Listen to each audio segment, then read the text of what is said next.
ይሄ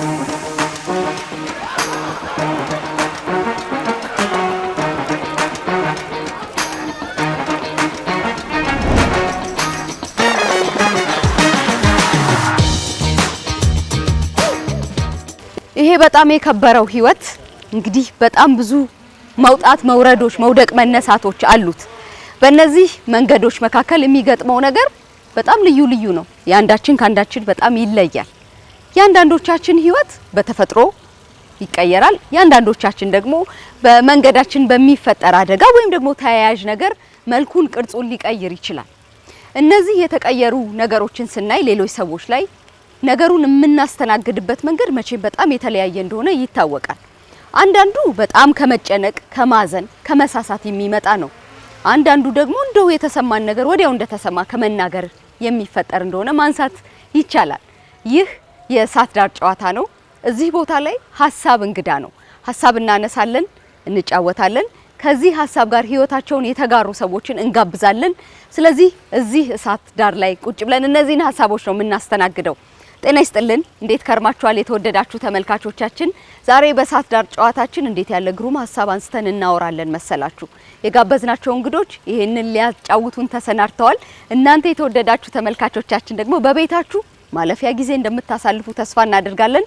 ይህ ፕሮግራም በፋና ሚዲያ ኮርፖሬሽን የሚተላለፍ ፕሮግራም ነው። በያላችሁበት መልካም የረፍት ቀን እናመሰግናችኋለን። የእሳት ዳር ጨዋታ ተጀምሯል። እንዴት አመሻችሁ? ደህና ናችሁ ሆይ? እንኳን ደህና መጣችሁ። እንኳን ደህና ቆያችሁ። አየሩ እንዴት ነው? ደስ ይላል በጣም። ግቢያችሁ ያምራል። አዎ፣ ይሄ የተረጋጋ ቆንጆ ነው። አዎ፣ በደንብ። ውሎ እንዴት ነበር? ውሎ ቆንጆ ነበር።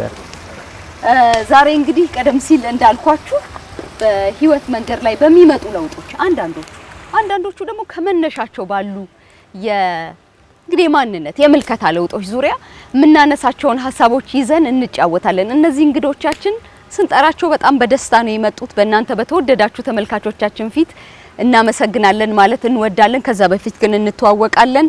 አየሩ በጣም ከቀዘቀዛችሁ ጋቢ አለ እያነሳን እንለብሳለን። ቆሎ አለ፣ ውሃ አለ። እንደዛ እያደረግን ጨዋታችንን እንቀጥላለን። ከዚህ አጠገቤ ካለችሁ ትውቃችንን እንጀምርና ወደ ሌሎች ወንድሞቻችን እንሄዳለን። ስለጋበዛችሁን በጣም እናመሰግናለን። ኤዶም መለሰ ባላለው በሙዬ ሚዲያው አካባቢ ነው ያለሁት። ያው ኢቨንቶችና ማስታወቂያዎችን እሰራለሁ። በጎ ፈቃደኛም ነኝ። ያው እንግዲህ ዛሬ ከህይወት ገጠመኛችን ካለፍንበት መንገድ ሀሳባችንን ልናካፍል እዚህ ተገኝተናል። ስለጋበዛችሁን በድጋሚ አመሰግናለሁ። እንኳን ደህና መጣሽ። እንኳን ደህና ቆያችሁ። ወንድሜ አንተን ልተዋወቅ። እኔ እንኳን ያው አይኔ ካሜራ ይፈራል በርግጥ ግን ወግና እሳት ስለምወድ ደግሞ ማይፈራ ጭንቅላትም ስላለ ማይፈራ ልብ አይደለም። ጸጋዬ ገብረመድህን እሳቱ ያባ ግጥምም ስለሚገዛኝ እሰይ እንደው ማምሻው ደግሞ ያው እንግዲህ ዞር ብዬ ግቢውን አየሁት። ማታ ማየቴን ወደድኩት። የሚገርምሽ እንደዛ የሚባል አለ። የክት ነው ዛሬ። አዎ የክት መሆን አለበት። ዛሬ መስማታችን ነው። እውነት ነው። ጥሩ ቆይታ አድማጭ ተመልካቾቻችን አብረውን ከዘለቁ ማለፊያ ወግ ይዘናል። አይናችሁ ከኛ እንዳይነቀል፣ በተለይ እኔ አይን ላይ እንዳታርፍ። የት ነው የምትሰራው? አሁን ምን እያደረክ ነው ለእንጀራ? ኢትዮጵያ ፕሬስ ድርጅት ላይ በአዲስ ዘመን ጋዜጣ ላይ እየሰራው ነው የሚገኘው። እሰይ ደስ ይላል። ወደዚህ እንምጣ። እሺ፣ እኔ ቢኒያም ዳንኤል እባላለሁ። ሳይኮሎጂስት ነኝ። በቃል ሳይኮሎጂካል ሰርቪስ ነው የምሰራው። እንግዲህ ጋብዛችሁ እዚህ ስለመጣው በጣም ደስ ብሎኛል። እንግዲህ ለመጀመሪያ ጊዜ ከቢሮ ውጪ ነፃ ሆኜ ላወራ ነው። ደግሞ የብዙ ሰው ችግር ስትሰማ እኮ ነው የምትውለው። እውነት ነው አይደለ? በጣም ብዙ ሰው ሀሳብ፣ የብዙ ሰው ጭንቀት በጣም ደስ ይላል። ወደ አንተ ልምጣ ወንድሜ። እሺ፣ ማዕበል እንዳሻው እባላለሁ። ደራሲ ነኝ፣ መጽሐፍ አለኝ። እንዲሁም ደግሞ የራሴ የዩቲዩብ ቻናል አለኝ። አሁን ላይ ወደ 80 ሺህ አካባቢ ሰብስክራይብ አለው። ማዕበል እንዳሻው ይባላል። እንዲሁም ደግሞ እንግዲህ እንደ እግዚአብሔር ፍቃድ የራሴን ስቱዲዮ ከፍቼ እንዲሁም እንግዲህ ወደ እናንተ አካባቢ ለመጠጋት እንግዶችን ለማቅረብ እንዲሁም ደግሞ እኔ ባለፍኩበት የህይወት ተመክሮ ውስጥ አንዳንድ ጊዜ ቅድም መግቢያው ላይ አንቺ እንዳልሽው ከመጀመሪያው አንስቶ ወይም ደግሞ በህይወት አጋጣሚ በአደጋ በተፈጥሮም በተለያዩ መንገዶች የሚከሰቱ አደጋዎች ይኖራሉ፣ የአካል ጉዳት የሚያደርሱ እነዚህ ነገሮች ላይ ለመስራት እንግዲህ እየሞከርኩኝ ነው። ከራሴ ተሞክሮ አንፃር ማለት ነውና ወደ በኋላ ላይ እንግዲህ በደንብ በሰፊው የምንጨዋወተው ይሆናል። ከልበ ሙሉዎች ጋር ነው ያለነው ዛሬ። ደግሞ የሰው ሀብቱ ልቡ ነው አይደለም? አይምሮው ነው ሀብቱ። ማዕበል ካንተ ጋር ይሄንን ሀሳብ ብንጀምረው ደስ ይለኛል። ወደ ሌሎቻችሁም እመጣለሁኝ። ህይወትህን የቀየረው ወደዚህ መንገድ ያመጣህን አጋጣሚ ልታስታውሰን ትችላለህ? አዎ እንግዲህ እኔ ሁለት የህይወት ምዕራፎችን አይቻለሁ ማለት እችላለሁ። አንደኛው ያው ከመጀመሪያው ህይወት ስጀምር ምንድነው ምንም ነገር አደጋ ሳይደርስብኝ በፊት በራሴ መንቀሳቀስ የምችል እንደፈለኩኝ መውጣት መግባት፣ በራሴ እጆች መብላት መጠጣት፣ የፈለኩት ቦታ ላይ ብድግ ብዬ በቃ እንደፈለኩኝ መንቀሳቀስ የምችልበት የመጀመሪያው የህይወት ምዕራፍ ነበረ። እንግዲህ በዛ የህይወት ምዕራፍ ውስጥ ብዙ አመታትን አሳልፌያለሁ እና በዛ ሰዓት ውስጥ ያላስተዋልኳቸውን ነገሮች ደግሞ በሁለተኛው የህይወት ምዕራፍ ውስጥ ማስተዋል ችያለሁ ማለት እችላለሁ። የአደጋ ነው ምንድነው? አዎ የመኪና አደጋ ነበረ የደረሰውና እጅግ በጣም ከባድ የመኪና አደጋ ነበረና ያ የመኪና አደጋ ብዙ ነገሮችን እንዳውቅበት እንግዲህ ብዙ ነገሮችን እናያለን። እንግዲህ መልካም ጓደኛም መልካም ወዳጅም ቤተሰብም ለማግኘት አንዳንድ ጊዜ በመከራ ውስጥና በችግር ውስጥ ማለፍ አለብን የሚለውንም ነገር አይቼበታለሁ። ከዛ ባሻገር ደግሞ ምንድነው ብዙዎቻችን የምንቸገርበት ነገር አለ። ምንድነው ሙሉ ጤና ኖሮ ሙሉ ምንም ነገር ሳይጎልበት ሰው በትንሽ ነገር ያማርራል። ለምሳሌ ትምህርት አልገባኝም ብሎ ሰው ያማርራል። ስራ አጣው ብሎ ያማርራል።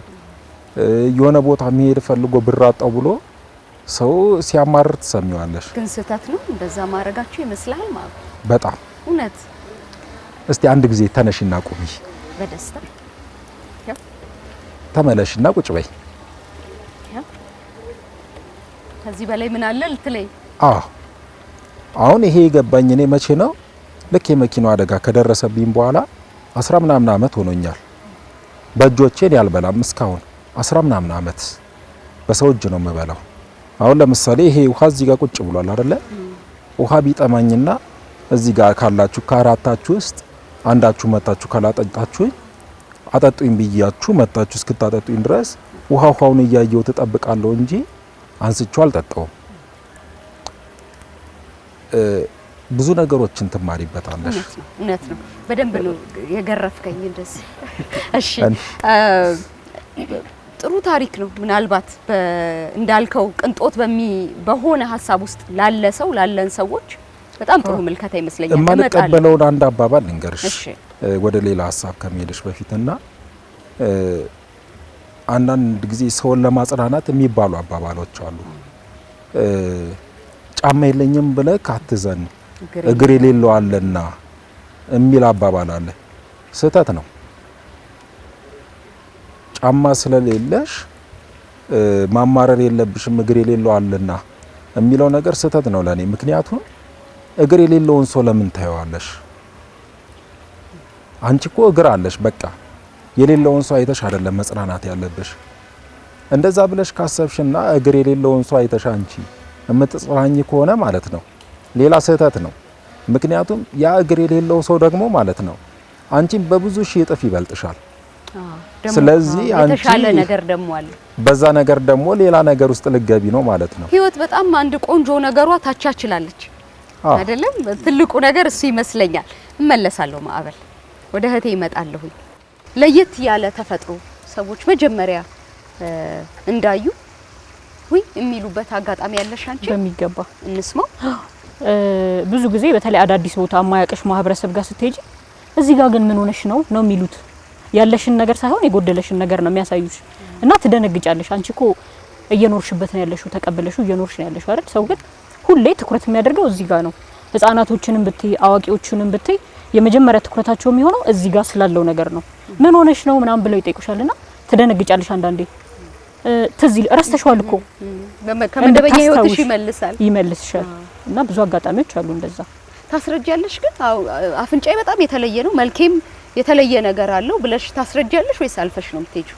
አስረዳቸዋለሁ። እንደውም ምንድን ነበር አንዳንዴ ምንድን ነው የምለው በጣም ሲደክመኝ የሆነ ሰዓት ወድቄ ነው ረጅም ጥያቄ እንዳይጠይቁኝ ስፈልግ የሆነ ሰዓት ወድቄ ነው ልጆኜ ካልጋ ላይ ወድቄ ነው እላለሁ እንጂ እዚህ ጋርም እንደዚህ ጉብ ያለ ነገር ነበረ። ይሄ አይሾ ኮስተር ስል ያስታውቃል። አይሾ እዚህ ጋር ቁጥር ያለ ነገር አለ። ከዛ ደግሞ አፍንጬ ጋር ትርፍ ነገር ነበረ በሰርጀሪ ነው የተስተካከለው። ይሄ ከ6 አመት በኋላ ራሱን የጠፋው። ይሄኛው ግን ሰርጀሪ ተሰርቶለት እዚች ጋር አሁን የሆነች ጉብጥ ያለች ነገር አለች። አይሻታል መሀል ላይ እስቲ ንኪው አይሻታ የምትቆረቆር ነገር አለች። እና ሰው በቃ እሱ ላይ ነው ትኩረት የሚያደርገው። አንዳንዴ ይደክምሻል ማስረዳቱ ስለሚደክምሽም ትንሽ ጎተት ሊያደርግሽ የሚችሉ አጋጣሚዎች የሉም አይደል? ስለዚህ በቃ እንደዛ እንዳይሆን ያለው አማራጭ ምንድነው? በቃ አደጋ ብለሽ ትዘግይባቸዋለሽ ረጅም ላለ ማስረዳት። በልብሽ ግን ምንድነው የሚሰማሽ አንቺ? ለምሳሌ እኔ በጣም የሚሰለችሽ ነገር ምንድነው ካልሽ ማብራራት ነው ለሰው ስለሆነ ነገር በጣም አንጀቴ ነው የሚጎትተኝ ከዚህ ወደዛ። እሱንም በደንብ የሚሰማሽ ይመስለኛል አንቺ በሚገባ። በውስጥሽ ግን ምንድነው የሚሰማሽ? እውነቱን ስታወሪ አንዳንዴ የሆነ ፊልም የምታረጊው ነገር አለ አታውጪውም አይደለ? ግን እንደ ሰው የፈለገ ጠንካራ ብትሆኚ ሰብሬ ነው እዚህ የደረስኩት አይደል? ግን እንደ ሰው ሰብሬ ነው እዚህ የደረስኩት። አዎ እሺ። እንደ ሰው ግን የሚሰማሽ ስሜት አለ ትንሽ አታውጪውም እንጂ። ስለዚህ ድክም ይልሻል አንዳንዴ። ህመም አለ፣ ግን ደግሞ ህመሙን ዋጥ አድርጎ ወደፊት ነው የሚሄደው። ይጎትትሻል ካሰብሽው። አዎ እንጂ አለው የፈለገ ጠንካራ ብትሆኚ። አዎ ጠንካራ ነኝ አምናለሁ፣ ግን ትንሽ አላ ይሁን ቻለች ትንሽ ይሄ ነገር ምን ነው ባልሆነ የሚያስብል ምንም ጥያቄ የለውም። ልክ ነው። በጣም አሉት እንደዚህ አይነት ስሜቶች። ማየት ካለመቻል ጋር በየቀኑ የምትሰማቸው በጣም የሚሰለቹ ነገሮች ምንድን ናቸው? አንዳንድ ጊዜ ሰዎች ደጋግመው ይጠይቃሉ። መቼ ነው እንደዚህ ሆንከው? በምን አጋጣሚ ነው እንደዚህ ሆንከው ይላል የኛ ሰው። በነገርሽ ላይ መቼም በውቄን እንደምወደው በተለያዩ ሚዲያዎች አወጋ ነበርና እሺ እሱም እንደው ይሄ ልጅ እንደው ከሚቸገርብኝ ለምን አልተዋወቀውም ብሎ ሻይ ቡና እያልን ስናወጋ ሀብቴ ግን አይንህ መጀመሪያ እንዴት አረጋ አለኝ። እንደ ትኩሳት አረገኝ አልኩት። እንደዛ ከሆነማ ሌቱም አይነጋልኝንም ድገምበት አለ። ገብቶሻል? ያው ጨዋታችን በጋሽ ስባት ጀመርና እኔና እሱ ማይበልን ቅድም ሲያወጋ አንድ ወቅት ትዝ አለኝ። ደብረ ማርቆስ ዩኒቨርሲቲ ያለው ቃሊ ዘንጋው የሚባል ዊልቸር ማን ጓደኛ ያለኝና እኔ ዶርም ስንደለደል ዊልቸር ማኖች ጋር ነው የምመደበው አልኩ። ለምን አይቻልም አልኩኝ። ለምንድን ነው አለኝ ፕሮክተሩ። ጫማ ስለማይለብሱ ሽታ አይረብሸኝም ብዬ ነው አልኩት።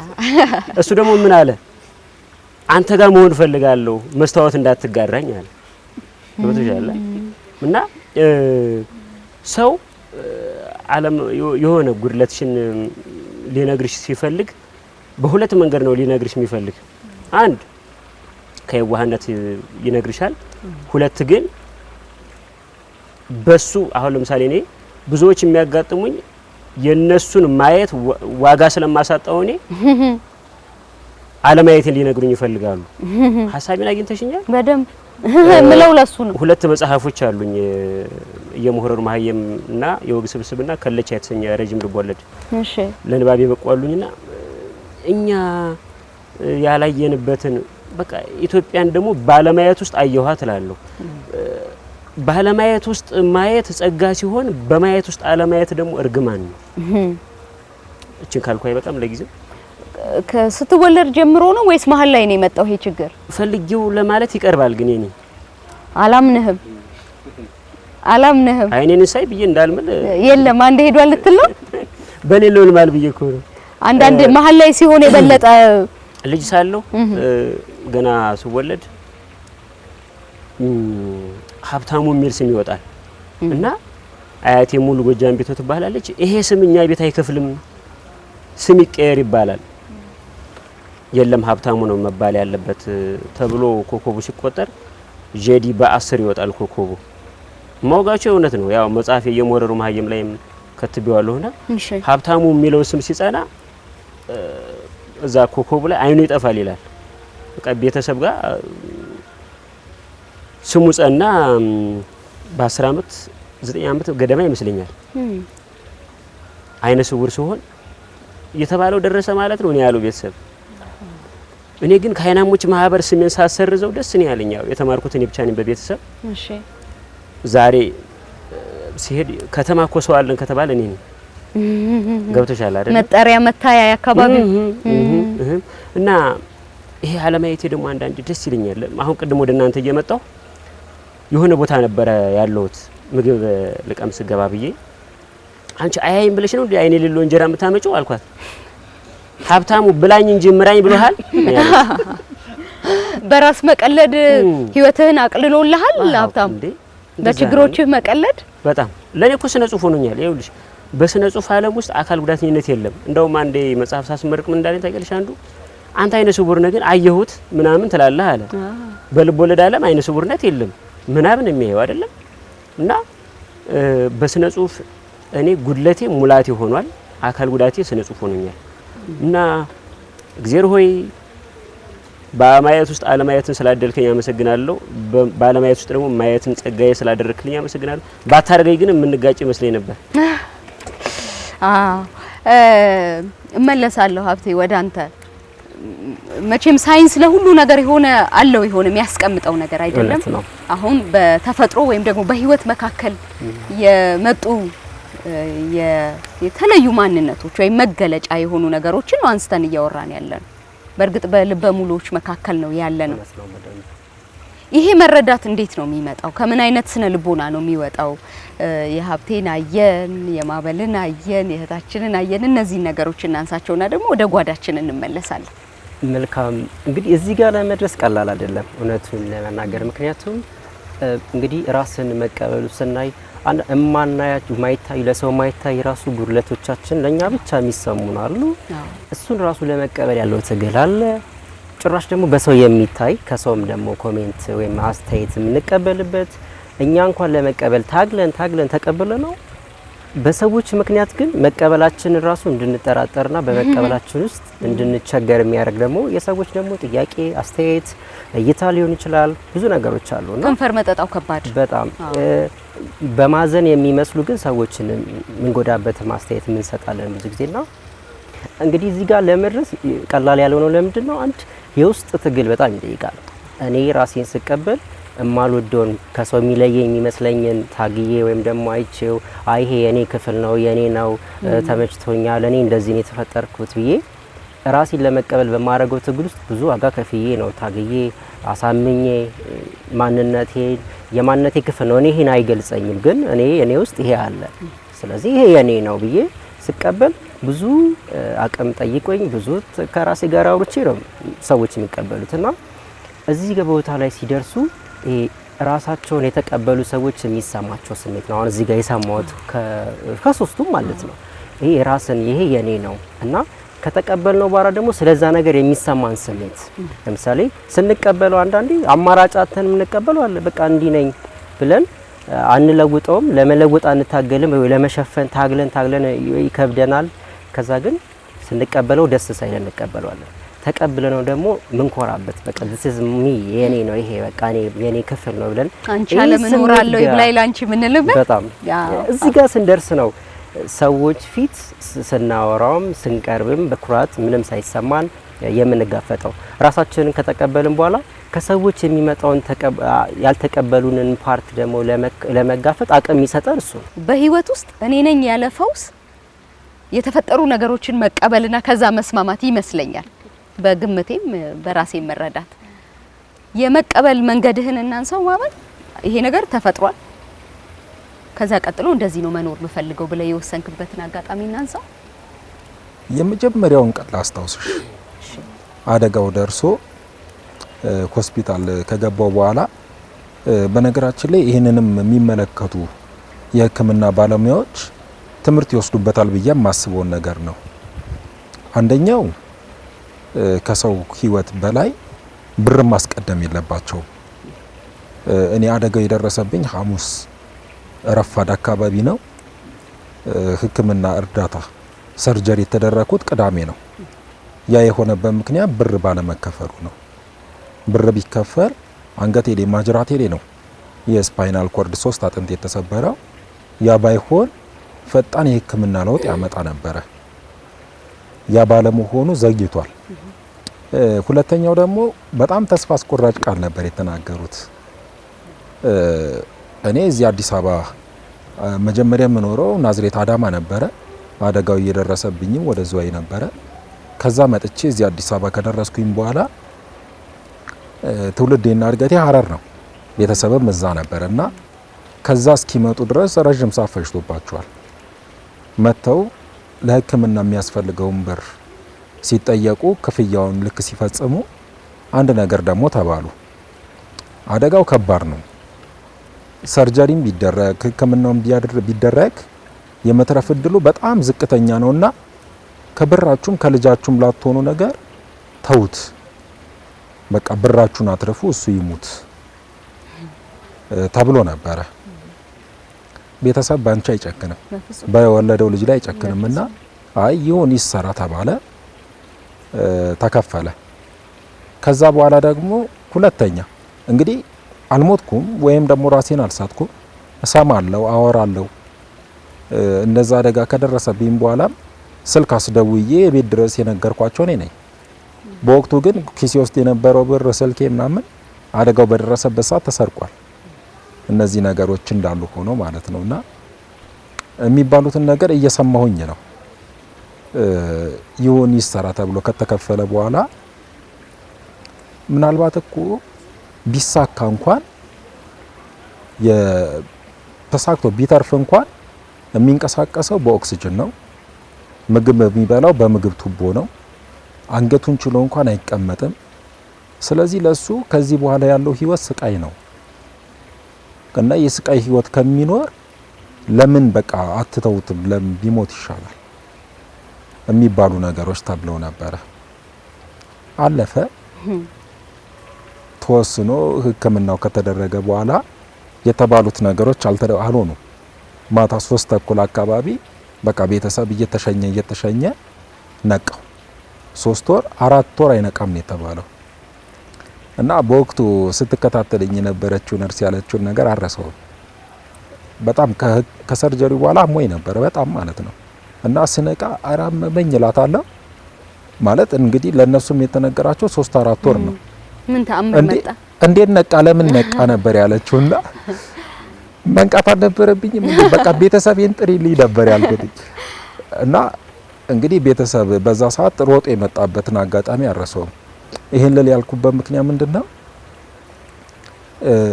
እነዚህ ንግግሮች ከባድ ናቸው። ምንም እንኳን ተስፋ ቢኖርሽ ተስፋ የሚያሳጡ ቃላት ናቸውና ባይሆኑ ባይደረጉ ብዬ እላለሁኝ።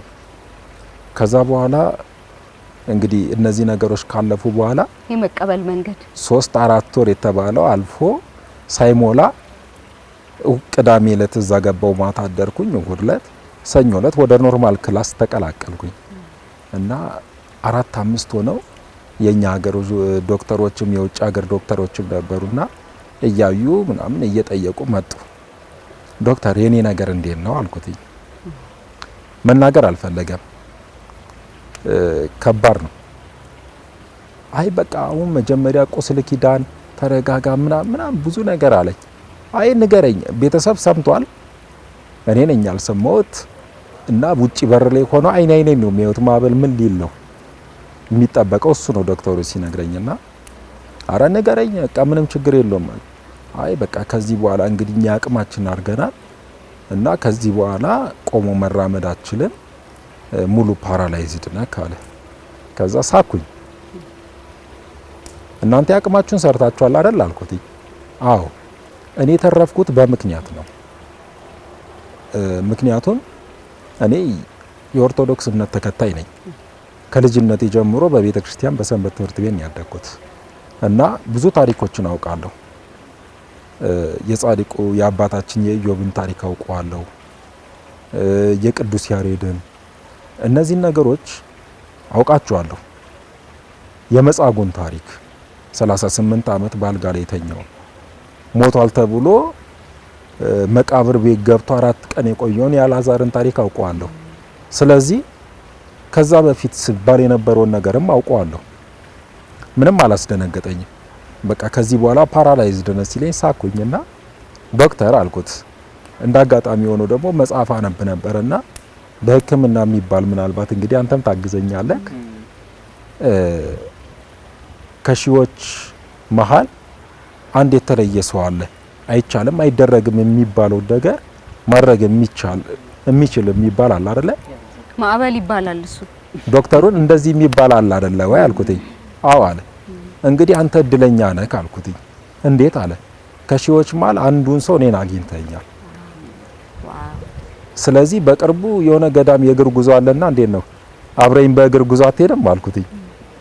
ማለት አላመነም። የማወራው ነገር ሌላ እሱ ያለኝ ነገር ሌላ ነው የሆነበትና አይ ቆይ ግን ጭንቅላትን የመታ ነገር አለ ብሎ ጭራሽ ጭንቅላቴ ባይ ጀመረና ሳኩኝ።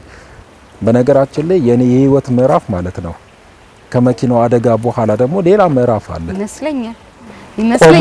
ቆሞ መራመድ እንኳን ጀምሬ እንደ አዲስ ነው ደግሞ አሁን ደግሞ ድጋሚ ትነግረናለህ። እመለሳለሁ። እሱን ደግሞ አረፈብለን። በነገራችን ላይ ቅዝቃዜ ከተሰማችሁ እኔ እየበረደኝ ነው እንድትለብሱ ትጋብዛችኋለሁ። ምን በወጣን እኔ እንደ ስሜ ነኝ መሰለኝ እንግዲህ አልበረደኝ። አይ አንተ እሳቱ አጠገብ ነህ።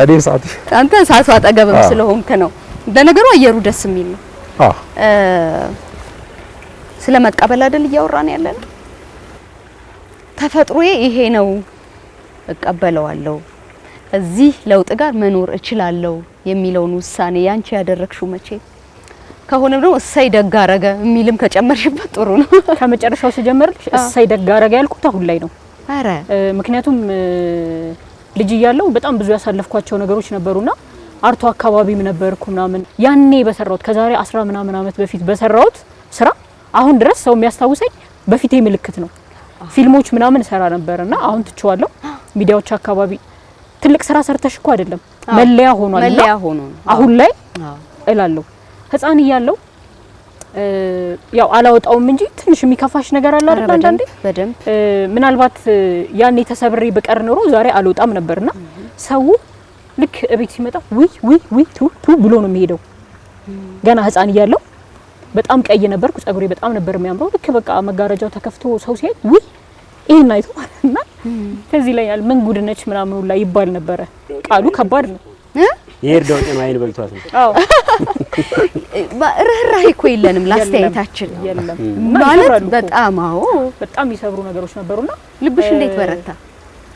አባቶች በሰንበት ትምህርት ቤት ማለፌ ጠቅሞኛል። በነገራችን ላይ ትግል ነበረው መሀል ላይ ምናልባት ሊቀርባቸው የሚችሉ አጋጣሚዎች ነበሩ። ቀላል አይደለም። አይ አንዳንዴ ይሁን ይሰማሻል ሰው አይደለሽ። በነገራችን ላይ ያሳነስ ነው አይደለም በፍጹም ተመልካቾችም እንዲያስቡልን የምንፈልገው ነገሩን አሳንሰን በጣም እያሰማመር ነው አይደለም። ጠንካራው መንገድና ልብ እያነሳን ስላለ ነው። እሺ የሆነ ሰዓት ልክ ስራ ውስጥ ከገባው በኋላ በዚህ አጋጣሚ የኛ ቲቪ ባለቤት እንግዳም በጣም ነው የማመሰግነውና ልክ ሚዲያው አካባቢ ስመጣ ከፍ ብዬ ወደ ሚዲያው ስመጣ ካሜራ ፈራ ነበር ማለት በቃ የሆነ የሚሰማሽ ነገር አለ አይደል? ሰው ልክ ሲያይ ፊትሽ ላይ የሚያየው ነገር አለና ካሜራ በጣም ፈራ ነበር። እሱ ነው ለመጀመሪያ ጊዜ በግድ ካሜራ ላይ አሪፍ እኮ ነው ለፕሮሞሽን ይጠቅምሻል እያለ ያበረታታኝ ነበርና ልክ ቪዲዮ ተለቆ ኮሜንቱ ከስር ወይኔ ምን ሆና ነው ግን በስማም አንዳንዱ እንደው ልክ እንዲ ሶሻል ሚዲያ ላይ ስትጠቀሚ በስማም ወልድ መንፈስ ቅዱስ ይልሻል ሊሆን ልክ እንደ ሌላ ነገር ምናልባት አንዳንዴ የጸጉሩ አያያዝሽም ሊሆን ይችላል። እሱ ትንሽ ፊትሽ ላይ የሆነ ግነት ያመጣ የለ በስማም ብለው የሚያማትቡ ሰዎች አሉ። ልክ መንገድ ላይ ሲያዩሽ አንዳንዶቹ ደግሞ ተጨንቀው ካሜራ ላይ ስላዩሽ ደስ ይላቸውና ግን ምን አለበት ሰርጀሪ ብታሰሪ ብለውሽ ያውቃሉ። አጋጥሞኝ ያውቃል እንደዛ አይነት። ከዛ የሆነ ጊዜ ስቲል ሞክር ብዬ ሰርጀሪ ለመሰራት ሄድኩኝ። እሺ ልክ ሰርጀሪ ለመሰራት ሲሄድ ያው ቢያምር ደስ ይልሽ የለ አጣይም እኮ ምንም አንድነት የለው። ከዛ ሲሄድ ዋጋ ነገረኝ ምናምን ግን ሰርጀሪውን ምሰራልሽ ጭንቅላትሽ ተከፍቶ ከጭንቅላትሽ ውስጥ አጥንት አውጥተን ነው እዚህ ጋር የምናረገው አለኝ። ከዛ በቃ ምናልባት ልሞት እችላለሁ ብዬም አሰብኩኝ። ባሰራ ልሞት እችላለሁ ብዬ አሰብኩኝ። ከዛ በሌላ በኩል ደግሞ ምን መጣ ምናልባት ይሄ ተፈጥሮዬ ነው ሰው ውስጥ እንድገባ ያደረገኝ ብዬም እንዳስብ አደረገኝ። እንደ እድል እንደ ጥሩ መልካም አጋጣሚ። አዎ ከዛ እሰራበት የነበረው ሬዲዮ ጣቢያ ጥበቃ ሰሙና ስልክ ሳወራ እግዚአብሔር ትክክል አይደለም እያልሽ ነው አሉ። አስቤው አላቅም ነበር በነገራችን ላይ ግን ያኔ እሳቸው ትልቅ አባት ናቸው። እግዚአብሔር ትክክል አይደለም እኔ በገንዘብ ወይ ደግሞ በሳይንሱ አሸነፍኩት ብለሽ ልታስቢ ነው ወይ አሉኝና ደነገጥኩ። ይህ የእሳት ዳር ጨዋታ ነው። እዚህ ቦታ ሀሳብ እንግዳ ነው። ሀሳብ ይዘን ከሀሳቡ ጋር ህይወትን የተጋሩ መንገድን የተጋሩ እውቀትን የተጋሩ ሰዎችን እያነሳን እንጫወታለን። እናንተ የተወደዳችሁ ተመልካቾቻችን ከኛ ጋር ስላላችሁ እንዴት ደስ ይለናል መሰላችሁ። ሀብቴ አንድ ግጥም አትጋብዘንም? ቆንጆ በጣም የምን ጊዜ በጣም የምትወደውን ግጥምህን ብንሰማ ደስ ይለናል። ማለፊያ ነው እንጂ። እሺ ያው ወደ 206 የሚጠጉ ጽሁፎችን በድምጽ ለማንበብ ሞክሬያለሁ። እሺ እና የምወዳቸውን መጽሐፍቶች ሁሉንም ባይሆን እስኪ ስንኙ የፈቀደልኝን ያህል በግጥም አሳክቻቸው ለእናንተ ላቀርብ ተሰናድቻለሁ። ስንት ያግብቼ ስንት የፈታሁ ይችላል ርዕሱ። እሺ በጻፍኩልሽ ግጥም ያሰፈርኩት ትርጉም ማርያምን አልወድሽም ገብርኤልን አልጠላሽም። ይዘቱ ይህን ይመስላል ስሜት ከእምነት ይገዝፋል። ተቀበይ ቆጥ ጫማ ተጫምታ በቫኔል ፋይብ ሽቶ እልፎ እንድተጣርታ ብትገባ ውብ የበረሃ አሰኘችኝ ውሃ ውሃ። በትኩሳት ንዳድ ሌቱም ባይነጋልኝ ኦሮማይ ብያለሁ የልምጃ ታምጣልኝ። ልምዝምዝ ፍቅራችን በጣምራ ጦር ግሎ ወንጀለኛው ዳኛ ባይፈርድ ኩታ ጥሎ አውቃለሁ ከአድማስ ባሻገር ነው ያንቺ መከተቻ የተገናኘለት የአብዮት መባቻ አውቃለሁ ከአሜን ባሻገር አልወለድም ነው የወዲያነሽ ብዬ አላለፍኩሽ ምን ነው ተዚህ ልሻል ያኔ ሳለን በዘመቻ በቀይ ኮከብ ጥሪ ቀይ ባህር ቁጭ ብለን ሳጠልቅልሽ ድሪ ጆሮ ሲያንቃጭል የህሊናን ደወል አዲስ አለማየሁ ሊታየኝ ነው መሰል ብዬ በምስጋና ሳልጨርስ አፌን የመውደድ ሰመመን አሳየኝ ልክፍቴን። እናም የብዕር ወገብ አንቄ ጥበብ ቃል ሰንቄ አንቺን ልስል ብታትር ፈገግታሽን ፍለጋ ብዛክር የለሽም ከመንበርሽ ፍቅር ጎሎት ወንበርሽ። እናም አንቺዬ ፍቅር እስከ መቃብር እንዳላልሽኝ ታብርን እንዳልጋትሽኝ ሄድሻሉ በቢሆን ዓለም ተነጥቀሽ አንድ ለናቱን ተሰርቀሽ እኔም በተራዬ እየዘፈንኩ ሆዴን አበባዬ አንቺን ለመርሳት ከትርምሱ ስገባ ድንገት ብመለከት የጉንጉን ሽሩባ ተዋስኩና ከቴድሮስ እንባ ስምሽን ገደፍኩት ከብራናው ጀርባ። ከዚያማ ከሄድሽ በኋላ አመት እንደሞላ በሙት መንፈስ ሀገር ሲታመስ ደብዳቤሽ ደረሰኝ ከነገ መለሰኝ። እኔ ግን ልቤ ይህን ይላል እንድትሰሚው ይሻል ስንቴ ፈታሁሽ ስንቴ አግብቼ ወግቶ ይማርህን ካንቺ አይቼ እያለ ይቀጥላል። እስማ በጣም ነው ደስ የሚለው። እናመሰግናለን። ይርጋውጤ ነው እንዳይቀናኝ እዛው ተነጋገሩ እዛው በድምጽ እኛ እናቀም። በነገርሽ ላይ ክሊፕ ስራልኝ ብሎ ነበር። እሺ ምን አልክ? ያው ይፈልቅብኛል ብዬ ተወኩት እንጂ ይሄንንም ተነጋገሩ። እሺ ወደ ሳይንሱ እንምጣ። እንዲህ በቀላሉ የመቀበል መንገድ ቀላል እንዳልሆነ በደንብ እያየን እነዚህ ሰዎች በራሳቸው የራሳቸውን ጦርነት እየተዋጉ ነው። ዳር ያለነው እኛ ስለምንሰጠው አስተያየት ይህንን ነገር አይተን ስለምናሳየው መልክና ቃል ምን አይነት ግንዛቤ ነው ሊኖረን የሚገባ? ማዕበልን ያየ ሰው ውይ ሲያሳዝን መቼ ነው እንደዚህ የሆነው ብሎ ከሚለው እስከ ጎበዝ በርታ ድረስ ማለት ነው። ዳር ያለውን ሰው አስተያየት አንስተን እንድናወራ ነው ከልብና ከአይምሯቸው አንፃር። ያ በትክክል በተቻለ መጠን ያው እኛ አንዳንድ ጊዜ በጣም እኛ እዛ ቦታ ብንሆን መቀበል እንደማንፈልግ የሚሰማንን ነገር ነው ለሰዎች ጋር ስናየው በጣም እንደነግጠው ምን ሰጠው አስተያየት እኛ ላይ ቢሆን መቀበል ይከብደናል ማለት ነው። ይሄ ራሱ የውስጣችን የስነቦና ትግል አለ። ራሴን የተቀበልኩት እንዲህ ስለሆንኩ ነው ማለት ነው። ምናልባት እጄ ወይ የተወሰነ የሰውነት አካል ላይ አላውቀውም መቼ ላጣው እንደምችል የኔ ደስታና የራሴን መቀበል ስሜት የራሴ ደስታው በራሴ መተማመንበት ራሴ የምወደው አሁን ባለኝ የሰውነት ሙሉ በመለው የሰውነት ከሆነ አላውቀውም እርግጠኛ አይደለሁም። አይኔ ላጣው እችላለሁ፣ እጄ ላጣው እችላለሁ፣ እግሬ ላጣው እችላለሁ። ዋስትና የሌለው ህይወት እኮ ነው በጠቅላላ የለውም። እና ራሴን መውደዴና ራሴን መቀበሌ በጣም ጥገኝነት የሚፈጥረው ባለኝ በሰውነቴ ሙሉ ነው ብዬ በማስበው ከሆነ ሳጣ እየፈራሁት ነው የምኖረው። ሳጣው ራሴን መቀበል ይከብደኛል። ትግሉ እኔ ጋር ይጨምራል ማለት ነው። እዛ ነው ሰዎችን እንደነሱ መቀበል የምንችልበትን የአይምሮ ስነ ልቦና ካልገነባን የምንሰጠው አስተያየት የምናወራው ንግግር ትንሽ ቃላት ሰዎች ልብ ውስጥና አይምሮ ውስጥ ገብተው እነሱ ከሚታገሉት ራስ መቀበል ከሚመስላቸው ከሚታገሉት ነገር ጋር ያኛው ይብሳል አንዳንድ ጊዜ። እኔ እንደውም ይሄ አልጎዳኝም ይሄንም አላደረገኝም ያ እና በተለይ ትምህርት ቤት አካባቢ ልጅ ያሉ የሚደርስባቸው የስነ ልቦና በተማሪዎች በሰፈር ሰው የሚሰነዘረው ቃላት አይምሮ ውስጥ የመቀመጥ እድሉ ከፍተኛ ነው። አይምሮ እዛ ቦታ ላይ በጣም እያደገ ስሜቶችን እንዴት እንደሚያስተናግድ ብዙ አያውቅም። እንዴት ያንን ነገር ያ ቃል ሲነገራቸው ሰዎች ያንን ነገር ሲያወሩ ስለዛ ነገር ሲተቹ እንዴት አድርጎ መመለስ እንዴት አድርጎ አይምሮአቸው ውስጥ ፕሮሰስ አድርገው እንዳይጎዳቸው ማድረግ እንደሚችሉ አያውቁም ህጻናት ነው። በዛ እድሜ የሚሰነዘሩ ማንኛውም ቃላቶች በተለይ ከዛ የተለየ ብለው ከሚያስቡት ነገር ጋር አገናኝተው የሚናገሩት ነገር እዛ ሰው ላይ ብዙ እድሜ ልክ ይቆያል እና በራሳቸውን እንዳይወዱ እንዳይቀበሉ በራሳቸው ደስተኛ እንዳይሆኑ ራሳቸውን እንደ ሌላ ሰው እንዳያዩ ከዛ በኋላ አይገባኝም፣ አላስፈልግም፣ አልጠቅምም ከሰው ላይ ያለው ሰው ደግሞ መመሳሰል ይፈልጋል። ተፈጥሯችን ነው በትክክልና ከሆነ ነገር መለየት አንፈልግም። እንደኛ ሰዎች እኛን እንደኛ ተቀብለው አብረውን እንደኛ ራሳችን በተቀበልንበት ልክ እንዲያኑ እንፈልጋለን። ከዛ ውስጥ ስንወጣ ማንን ነው የምንጠይቀው? አንድ ራሳችን ጋር እንጋጫለን። ከዛ ደግሞ ወደ ላይ እንሄዳለን። ፈጣሪ ለምን እንዲፈጠርከኝ ለምን እንደዚህ ያደረከኝ ብለን ትግሉ የማይቆም ይሆናል እና ዳር ሆነው ይህንን አስተያየት የሚሰጡ ሰዎች የሚናገሩት ቃላትና ማንኛውም አስተያየት ምን ያህል ስነ ልቦናዊ ጫና ሊፈጥር እንደሚችል ቃላቸውን በደንብ ትኩረት ቢሰጡት። ምክንያቱም ቀላል አይደለም። ዛሬ የተናገርነው ነገር ከኛ ወጥቶ ሊያልፍ ይችላል እንጂ እዛ ሰው አይምሮ ውስጥ ምን አይነት ቅርጽና ህመም ፈጥሮ እንደሚቀመጥ አናውቅም። በምቾት ህይወትም አይደለም ደግሞ እሱ አስተያየት እኮ በጉዳት በመውደቅ በመሰበር ነው።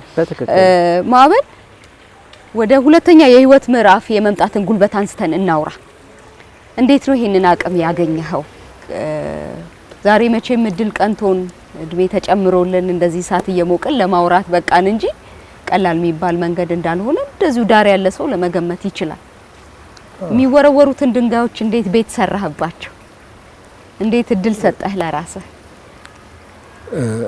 አንደኛው ያው አስተዳደግ ነው። እንግዲህ ለአስተዳደግሽ ትልቁ መሰረትሽ ነው የሚሆነውና አንደኛው በቤተ ክርስቲያን ያደኩበት አስተዳደግ ለኔ ትልቅ ትምህርቴ ነው። ቅድምም ብየዋለሁ። በመጽሐፍ ቅዱስ ላይ የማውቃቸው ታሪኮች ለኔ ድጋፍ ሆነውኛል። ከዛ በኋላ ደግሞ ምንድነው ማዕበል ምንድነው በቃ ማለት ሁል ጊዜ አሁን መተሽ ዛሬ ደናደሪ ብዬ ሲሄድ ዛሬ እዚህ ዊልቸር ላይ መቀመጤን እንኳን አምኜበት ተቀብየዋለሁ። ነገስ ብለሽ ካልሽኝ ደግሞ ማለት ነው እግዚአብሔር ታምር እንደሚያደርግ አምናለሁ።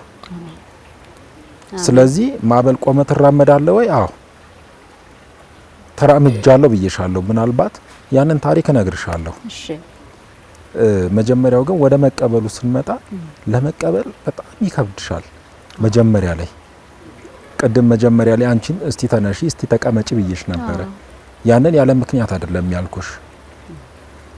በቅጽበት ነው የኔ መኪና አደጋ ነውና ራሴ እያሽከረከርኩ እየሄድኩ ነው መኪናው ተገልብጦ እየነዳው ሲሄድ የነበርኩት ልክ መኪናው ተገልብጦ ልክ ወደ ሌላ መኪና ስገባ ከሾፌርነት ወደ ተሳፋሪነት ከዛ በኋላ ደግሞ ሰውን አቅፌ አንቀሳቀስ ደግፍ የነበርኩት ታቅፎ ወደ መንቀሳቀስ ተደግፎ ወደ መረዳት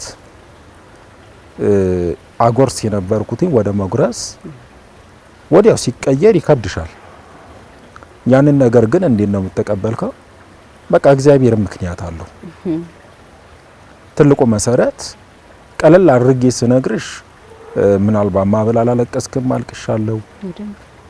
አልከፋም ወይ? ከፍቶኛል። ምክንያቱም አጠገብሽ ጓደኛሽ ብድግ ብሎ ሲሄድ የሆነ ቦታ ደርሶ ሲመጣ እኔ የዛለት ሐሙስ ዕለት አደጋው ሲደርስብኝ አርብ ዕለት አዳማ ዩኒቨርሲቲ በሜካኒካል ኢንጂነሪንግ ዲግሪ ልቀጥል ልመዘገብ ሁሉንም ነገር ጨርሼ ዶክመንቴን ቤት ቁጭ አድርጌ ነበር የወጣሁት።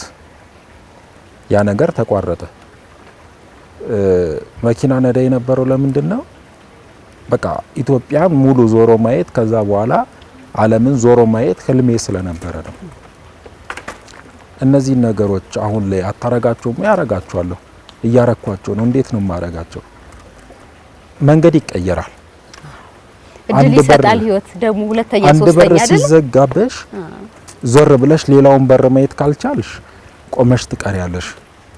ለምሳሌ ድቅድቅ ያለ ጨለማ ውስጥ ብትወኝና የመርፍ ያህል ቀዳዳ በምታክል ጭላንጭል ብርሃን ብታይ ያቺን ጭላንጭል ብርሃን ተከትለሽ ትሄጃለሽ። ቢደክምሽም ቢረብሽም ቢጠማሽም ያቺን ብርሃን እስካየሽ ድረስ ተስፋለሽ። በዛች ብርሃን በኩል ሞጭ አለ ብለሽ ታስቢያለሽ። ተስፋ ማለት ያ ነው እና ምንም ነገር ቢያጋጥምሽ ምንም ነገር ቢከሰት ተስፋ እስካለሽ ድረስ ትወጪዋለሽ። የሆነ ነገር ቢከሰት ከቤት ለመውጣት የሚያስፈሩሽ ነገሮች አሉ። በጣም ቅድም ያላችሁት አሁን ሰው አይኑ ሀሳቡ እሱ ብቻ እኮ አይደለም። ምናልባት አብሮሽ ከሆነ ሰው ጋር ትወኝና ወይ ካፌ ወይ ሆቴል ትሄጃለሽ አይደለ? በር ላይ ጥበቃው ሮጦ መጥቶ ይይዝና እዚህ መለመን አይቻልም ይልሻል። አንቺ በዊልቸር ስላለሽ ወይም የአካል ጉዳት ስላለብሽ ብቻ ለምን ልክ ወጥተሽ የሆነ ቦታ መሄድ ስትፈልጊ ደግሞ ምቹ አይደለም፣ ትራንስፖርቱ ምቹ አይደለም፣ መንገዱ ምቹ አይደለም፣ የሰው አመለካከት አይመችም። እኛ እኮ ደፍረን እዚህ ጋር ያለነው ሰዎች ደፍረን ከስንት ተጋድሮ ማድረግ እንችላለን ብለን በቃ እየተሰደብንም ማለት የሰውን ሀሳብም አስተያየትም ምንም በቃ መጥፎን ነገር ሰምተን እንዳልሰማ ገፈሽ አድርገን አልፈነው ስለመጣን እዚህ ጋር አለን። በየቤቱ ግን ስንት ሰው አለ። እንቀጥላለን ጨዋታችንን። ቆሎም መብላት እንችላለን። እሳት እየሞቁ ምን መጫወት ምን እንችላቸውን ነገሮች እናደርጋለን። አይነፈር ይሆነች ነው አንተ ነው ያወክበት አይደለ? ቀደም ሲል በጣም ከባባድ አስተያየቶች ከቤት ጀምሮ እስከ ደጅ እንደምትሰሚ እየነገርሽን ነበር። እንዴት ነው የምታስተናግጃቸው? ትደነግጫለሽ። አንዴ ፕሮግራም ስሰራ የጋበዝኩት ሰው ማለት አጨቃጫቂ ሰው ነው እና ያልወደደው ሰው ነው አስተያየት የሰጠው። ወይ አታምር ወይ አታፍር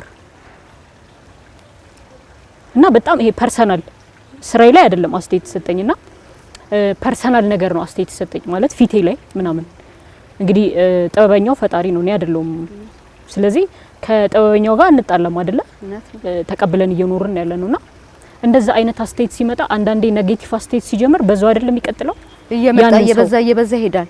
ከዛ በቃ አይ ከዛሬ ጀምሮ እኔ ይሄን ስራ ማቆም አለብኝ ብዬ ወስኛ አውቃለሁ። ከዛ አንድ ጓደኛዬ ባልደረባዬ እዛው አብሮኝ የሚሰራ ልጅ በነገራችን ላይ ስራው ላይ ስለምትሰሪ ነው እንደዚህ አይነት አስተያየቶች የሚመጡት፣ እንደውም መውደድ ያለብሽ ኔጌቲቭ አስተያየቱን ነው፣ ፖዚቲቭን አትቀበይ፣ ምክንያቱም ይሄኛው ነው የሚያጠነክርሽ ምናምን አለኝና ስራ ላይ ትልቁ ፈተና ምን እንደሆነ ታውቂያለሽ? ይሄ ኔጌቲቭ አስተያየቶች ናቸው። ማለት ፊትህ ላይ ነው አስተያየት የሚሰጡት፣ ስራህ ላይ እኮ አይደለም። አቅም ላይ አይደለም። እነሱ አስተያየቶች እውነት ለመናገር በጣም ከባድ ናቸው። ግን አሁን ላይ ምን ተረዳው? እየወደድኩት መጣው። ይሄ ኔጌቲቭ አስተያየቶችን መውደድ ጀመርኩና አንዳንዴ ኔጌቲቭ አስተያየት ሳይሰጡሽ ሲቀሩ ምን ነው ዝም አሉት ያለ በቃ የሆነ የሰራለ እና በቃ ጭር ሲል እንደውም አሁን ትንሽ ቀር ይልሻል። ቤተሰብ ምን ይላል ግን? እናቴ ብዙ ዋጋ ከፍላለች በነገራችን ላይ። ለምሳሌ አሁን ልጅ እያለሁ ይሄንን እዚህ ጋር የነበረውን ነገር ለማስቆረጥ ሆስፒታል በተደጋጋሚ ትሄድ ነበረ። የጎረቤት አስተያየት፣ ዘመድ አዝማድ ወይኔ ምናምን የሚለው ቀደም የነገርኩትን እሱን ሁሉ ተቋቁማ በቃ ይሄ ማህበረሰቡ ቆንጆ ፊት የሚለውን ነገር ለማምጣት ስትደክም ነበረ። ትምህርት ቤት ውስጥ ሁላ አስተያየት ይሰጠኝ ነበረ። ያንን ሁላ በእናቴ ጫንቃ ነው በነገራችን ላይ። በጣም ከባዱን ነገር እናቴ ነች የተቋቋመችው። በጣም ነው የሚገርመው። ሁለት በጣም የሚገርም ታሪክ ነው እየሰማን ያለ ነው። በተለይ ሰው የሚደገፈው ትከሻ ካለው ማያልፈው የለም ለካ። ቤተሰብ ሲባል መቼም የስጋ ብቻ አይደለም አይደል? በጣም ጎበዝ ጓደኞች አሉ፣ አክስት፣ አጎት፣ አሳዳጊ፣ ጎረቤት። እነዚህ ሁሉ ነገሮች የአብዛኞቻችን ድልድይ ናቸው። እናንሳ ይሄንን ነገር። እዚህ ላይ ግን አንድ ነገር ልጨምርልኝ። በጣም ደስ ይላል። አንድ ቦይፍሬንድ ነበረኝና የቦይፍሬንዴ ጨዋታ የመጣው የቦይፍሬንዴ የጓደኛው ልጅ እውነት በጣም የገረመኝ ማለት ነው። የቦይፍሬንዴ የጓደኛው ልጅ ምን እንዳለ ታውቃላችሁ? የእውነት አታምኑ ማለት እኛ ተዋደን ያለ ነው። ከዛ የአላቅም ቤተሰቡ ሲያወራ የሰማው ሊሆን ይችላል። ለምን እንዴት ነው ግን እሷን የጠበሳት? ይሄኔ እኮ መልክ ስላላት ሳይሆን መልክ የላትም ግን ሚዲያ ላይ ስላለች ነው አይደል? ዝነኛ ስለሆነች ነው አይደል የጠበሳት ብሎ ያውቃል። አስበሽ ህፃን ልጅ ነው ከየትም አያመጣውም የተባለውን ነው። የ11 አመት የ12 አመት እና ገርሞኛል። አዎ ከሰፈሩ እውነት ነው። እና ተጽዕኖ አለው አንዳንዴ ሪሌሽንሺፕ ላይ መሄዳል ማለት ነው። አየሽ በኋላ ላይ ግን እሱ ነገር በደንብ ትነግሪናለሽ። ዴት ማድረግ እንደዚህ ቀላል ነገር አይመስለኝም። አዎ እኮ ነው ሀብቴ ብዙ ገጠመኝ አይደለ? ቆይ አሁን ግን ቤተሰቦቻችንን በደንብ ማመስገንም ስላለብን እሷን ጨመር አድርገን እናውራ። የራስ የሆኑ ሰዎች ድርሻ እንደዚህ ባሉ የህይወት መስመሮች እንዴት ያለ ነው? ይሄንን እየሰማ ያለ ሰው አሃ እንዲላል በእውነቱ ከሆነ በጣም አጠገባችን ያሉ የምንወዳቸው እንዲቀበሉ የምንፈልጋቸው የመጀመሪያው ቤተሰቦቻችን ናቸው። ምክንያቱም ከነሱ ነው የተገኘው፣ እነሱ ናቸው ቅርባችን።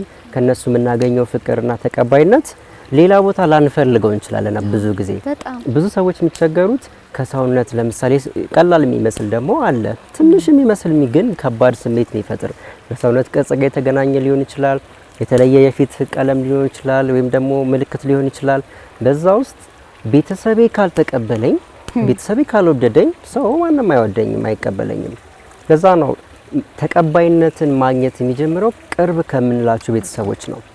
ቤተሰብ ላይ መልካም ተቀባይነትን ያገኘ ልጅ የእውነት እንደዚህ ያደረጉ ቤተሰቦች እኔ በጣም ነው ማመሰግናቸው። ምክንያቱም ለልጃቸው የማያልቅ ስንቅ ነው የሚሰጡት። የትም ቦታ ቢሄድ ቸርችሮ የሚጠቀመው ፍቅርና በራስ መተማመን ነው ለዚህ ልጅ የሚመግቡት። ምግብ ብቻ አይደለም አይምሮ ውስጥ የሚያስቀምጡለት በጣም የሚገርም የሆነ ስብዕና በሱ ነው የሚኖረው እኮ እሱን እየመነዘረ ነው የሚኖረው ወደፊት የሚኖረውና ያ በራስ መተማመን ከቤተሰብ ይጀምራልና ቤተሰብ የሚያደርገው ነገር በጣም ትልቅ ነገር ነው።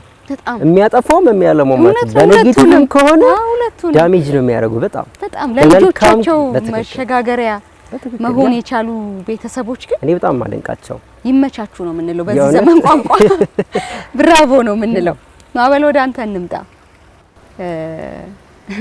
የቤተሰብ ነገር ስላነሳህልን በደንብ ከፍ እንዲል ስለፈለግን ነው። እነዚህን ጉዳቶች እነዚህን አስቸጋሪ ነገሮች አንተ ቻልክ፣ አለፍክ፣ ዛሬ ደረስክ። ሰዎች ምን ይላሉ? ሁለት ነገር ነው ማለት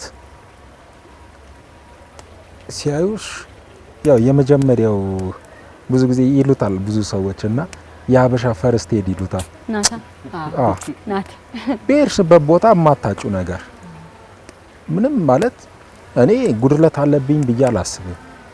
በቃ ይሄ ነገር የተፈጠረው ለሁለት ምክንያት ነው ብዬ እላለሁ። ምንድነው? አንደኛው ምናልባት ይሄ አደጋ ደርሶብኝ እኔ እንደዚህ ባልሆን ልጠፋ እችላለሁ በብዙ ነገር። እግዚአብሔር ደግሞ ልጁ እንዲጠፋበት አይፈልግም፣ እንዳልጠፋበት ሰብስቦኝ ነው። ሁለተኛው ደግሞ የእግዚአብሔር ድንቅ ታምር ሊታይበት ሊሆን ይችላል። ምናልባት ደግሞ ልክ እንደ ጻድቁ ኢዮብ እግዚአብሔር በእኔ ተፎካክሮብኝ ቢሆንስ? ሴጣን እኮ መጥቶ ይጠይቃል። እግዚአብሔር ጋር ሄዶ ማበል አንተን ይክድሃል፣ እንዲህ አድርገህ ስላረከው በቃ አንተን ይክድሃል ብሎት ከሆነስ እንዴ ለምን እግዚአብሔርን አሳፍረዋለሁ? የሳዳር ላይ አይደል ያለ ነው። አንድ ታሪክ ልጨምርና ያው እንግዲህ ሰለስቱ ደቂቅ ብለንና እንላለን መልአኩ ቅዱስ ገብርኤል ያዳናቸው። ቢያድነንም ባያድነንም እግዚአብሔርን አንክድም ብለው ወደ እሳት ተጣሉ። እግዚአብሔር ደግሞ አዳናቸው። ቢያድነንም ባያድነንም ያሉበት ምክንያት ምንድነው? ግን ቢያድናቸው እዛ ጋር ያሉ ሰዎች የእግዚአብሔርን ተአምር አይተው ወደ እግዚአብሔር እንዲመለሱ ነው። ባያድናቸው ደግሞ ሰማዕትነታቸውን ወደሱ ጋር የሚመጡበት ቀን ስለደረሰ ነው። ስለዚህ የእግዚአብሔር ድንቅ ተአምር እንዲፈጸም ነውና ብዙ ነገር ይባላል። እኔ የሚበጀህን ነው መርጣ የምትወስደው። በቃ አለቀ አይደል? ሁሉ መጥፎን ነገር እየሰማሽ ከሆነማ አቀጥይም እኮ ከባድ ነው። እኔ ይሄኛው ባቢሎናውያን የተሰኘው መጽሐፌን ይዤ ስወጣ መጽሐፍ ግዙኝ እያልኳቸው መጽሐፌን ከመግዛት ይልቅ ጉዳትን ያያሉ። 10 ብር 5 ብር አምጥተው ምጽዋት መስጠት የሚፈልጉ ሰዎች አሉ። ለምን በቃ አንዳንዶቹን አይ ስትያቸው ወርወር አድርገውልሽ ይሄዳሉ። እኔ አንስቼ ለሚያስፈልገው ሰው ሰጥዋለሁ። በቃ አንዳንድ ጊዜ መጥፎ ነገሮችን ውስጤ እንዲቀሩ አልፈልግም። በዚህ አጋጣሚ አንድ የጻፍኩት ግጥም አለ። እሺ ልስጥሽ ቤታ ነብያለሽ ወይስ እኔ ላንብበው? እባክህ እስቲ አንብቢ። ልሞክር። ግጥም ግን ሳነባል ደስ አልልም። እንሞክረው። ሞክሪው። እሺ አምጣ። ስንተኛው ገጽ ላይ? 100 ስለ ሰዎችም አይደል እያወራን ያለነው? አንዳንድ ጊዜ ፈተና ሲደርስብሽ ሰው ራስ ወዳድ ሆነ። እሺ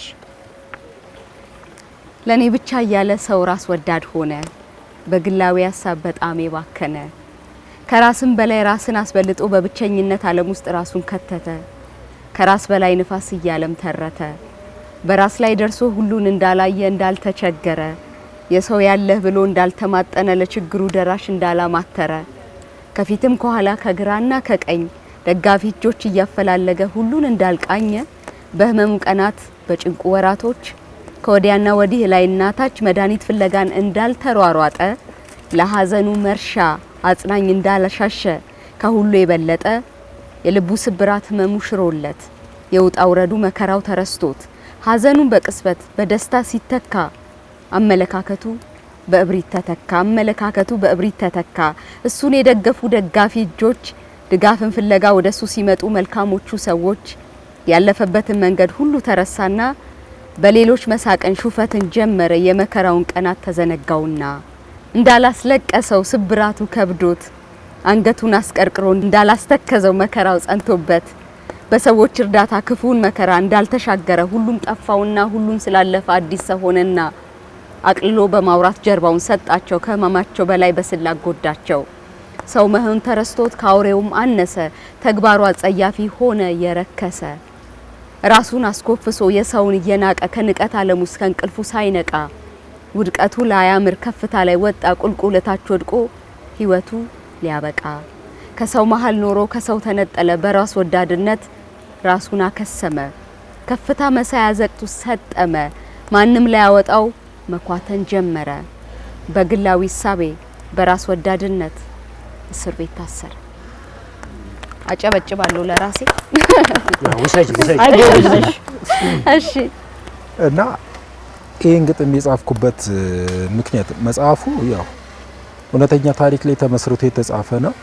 ግን አንዳንዴ ግጥሞች ምንም ስጽፊ ወይም ሀሳቦች መጽሐፍ ላይ ስጽፊ የሚሰሙሽ ስሜቶችን ከመጽሐፉ ጋርም ከሀሳቡ ጋር ማያይዘሽ ትጽፊዋለሽ።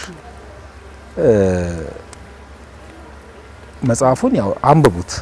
እውነተኛ ታሪክ ላይ ተመስርቶ የተጻፈ ነው። እሺ በጣም ቆንጆ። ይሄው የማዕበል መጽሐፍ ነው።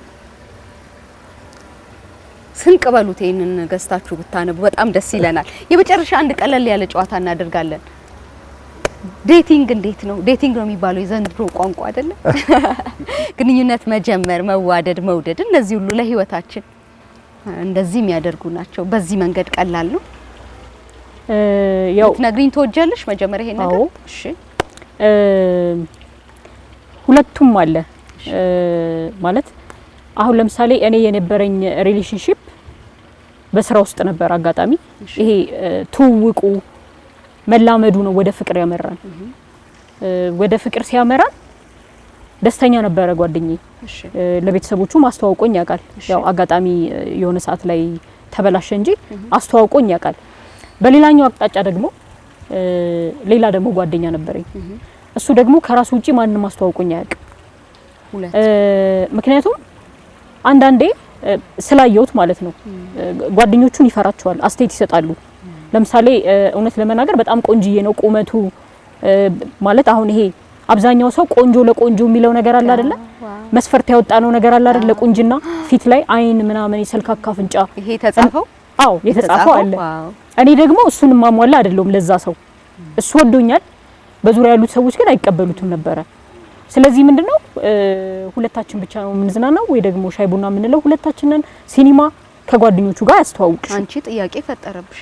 አዎ ምክንያቱም አላ ያየሁት ነገር አለ ምናምን የሚሉት ነገር ምክንያቱም ቁመቱ በጣም ቆንጆ ነው፣ ልጁ ራሱ ቆንጆ ነው፣ ጥቁር ቆንጆ የሚባል ነገር አለ። ጥቁር አዝሙድ እንደሚባለው ነው ግን እሱ አካባቢ ቤተሰብ ደብለሽ ነው ጥቁር አዝሙድ የምትይው? አይ ቅጥል ስሙ ነው ለቀልድ ነው። እሺ እና ተጽዕኖ አለው። አዎ ቤተሰብ ላይ ይቀበል ይችላል። ቤተሰብም የሚፈልገው በቃ ልጁ እንዴ ያው እኔ ፈራ ነበረ እንዳይጮልፉኝ ምናምን ይያል። ልክ ነው ደግሞ በጣም ተፈጥሯዊ ነው እንደዛም ቢሰማ ታብቴ አይደል? ላታስተዋውቁት ትችላለህ እኮ ወይ ቤተሰብ ሊሆን ይችላል እንጂ ጥንቃቄ ይኖራል ቆንጆ ሲሆን ምናምንና አሁን ለምሳሌ ቆንጆ እኔ ላይ አይጠብቅም ይሄ በዘልማድ ያለው ነገር ምክንያቱም ቆንጆ ቁመት ያላት ምናምን ቁመቴም ያው እንደምታየው ረጅም አይደለም ሰልካካ አፍንጫ የሚባለው ይሄ ማህበረሰቡ በሚስማማበት ውበት ውስጥ አይደለም ለራሴ ሙሉ እንደሆንኩ ነው ማቀው ግን የሆነ ማህበረሰብ ደግሞ አለ ነው አንቺ ቆንጆ አይደለሽም የሚል ጉለትሽንም የማህበረሰብ ደግሞ አለ እሱ ማህበረሰብ ጋር ቤተሰብ አይቀበልሽም ስለዚህ አንዳንዴ ሪሌሽንሺፕ ላይ ተጽዕኖ አለው ምክንያቱም ያ ሰው ቤተሰቡን ሊተው አይችልም አይደለ ስለዚህ ቤተሰቡን ስለማይተው ጓደኞቹን መተው ስለማይችል ያለው አማራጭ ምንድነው እኛ ግን ልበ ሙሉ ሆነን እንቀጥላለን አዎ ይሄ ነው የሚያስፈልገው ይሄ ነው የሚያሻግረው ከላይ የተጻፈው በቃ አለቀ ጨዋታችንን ወዳችሁታል ማበል ጥሩ ነበር ሀብቴ ደስ ብሎሃል ጨዋታችን ማለፊያ ነው አይደለ ደግሞ በሌላ ጉዳይ እንገናኝ ይሆናል ማን ያውቃል እውነት ነው ማይ አንድ ነገር ብጨምር ግን ደስ የሚለኝ እሺ አብዛኞቻችንን ወደ ኋላ የሚያስቀረን ነገር ተስፋ መቁረጥ ነው ተስፋ ባደረግን ቁጥር ምናልባት አይምሮአችን ላይም ራሱ ጥሩ ነገር በተመኘን ጥሩ ነገር እንደሚከሰት ባሰብን ቁጥር ነገ የተሻለ ነገር ይመጣልና ይሄን ፕሮግራም የሚያዩ እኔ በተለይ ማለት የምፈልገው መጀመሪያ በራሱ ማመን ያለበት ሰው ማሳመን አይደለም መጀመሪያ እኔ ይሄንን መጽሐፍ ለማሳተም ስል ለሕክምና የተሰጠኝን ያሳተምኩበት በቃ ማድረግ እችላለሁ ብዬ ራሴን ስላሳመንኩ ስለዚህ ተስፋ እናድርግ በጣም በቆንጆ መልኩ ነው የዘጋህልን ጉዳያችንን እናመሰግናለን ማበል ይህ የእሳት ዳር ጨዋታ ነው እዚህ ደግሞ ሀሳብ እንግዳ ነው ከህይወታቸው ከመንገዳቸው ከትምርታቸው ከሚያውቁት ሁሉ የሚያካፍሉንን ሰዎች እንደዚህ እንጋብዛለን ሀሳብ አንስተን እናወራለን በጣም ከታደልን በልባችሁ ቦታ እናገኛለን በዚህ በጣም ደስ ይለናል ዛሬ በተፈጥሮም ደግሞ በህይወት ምልልስ በመንገድ መካከል የመጣ ልዩነትን የማንነት መገለጫን ተቀብሎ በተስፋ መንገድን ስለመቀጠል አንስተን ተጫወትን እናንተ የተወደዳችሁ ተመልካቾቻችን ስለተመለከታችሁን ጊዜ ስለሰጣችሁን በጣም እናመሰግናለን እድሜ ጤና ይስጠን ደግሞ በሳምንቱ መልሰን እናገኛችኋለን መልካም ጊዜ